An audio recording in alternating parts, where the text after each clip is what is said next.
দেখতে গেছিলাম। তারপরে আমি জুতো খুলেছিলাম, তারপরে বড়দিও জুতো খুলে বসেছিল। বড়দিকে ফুলটা গুঁড়ি করিয়ে দিচ্ছিলাম, তারপরে ফুলটা নিয়ে বাড়িটা চলে এলাম। তারপরে তারপরে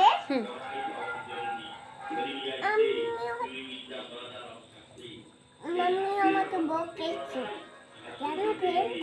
তারপরে আমার কাছে চলে এসেছি।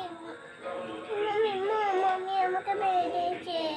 তারপরে কালে চোখ মেরেছে ঘন্টায়। তারপরে তারপরে হচ্ছে এই যে মিমার কাছে চলে এলাম। তারপর বেলুন নিয়ে কি করলে? বেলুন নিয়ে মিমা ওইটার উঠে তারপরে মামি দাঁড়িয়ে ছিল। তারপরে বেলুন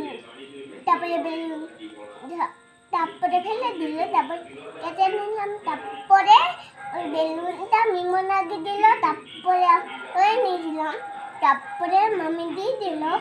তারপরে বেলুনটা লাগিয়ে তারপরে মিমো নেমে পড়লো চটে। তারপরে ওই নিচটা নেমে গেল। আচ্ছা বেবি, তুমি একটা গল্প বলবে? সাপের গল্প বলো।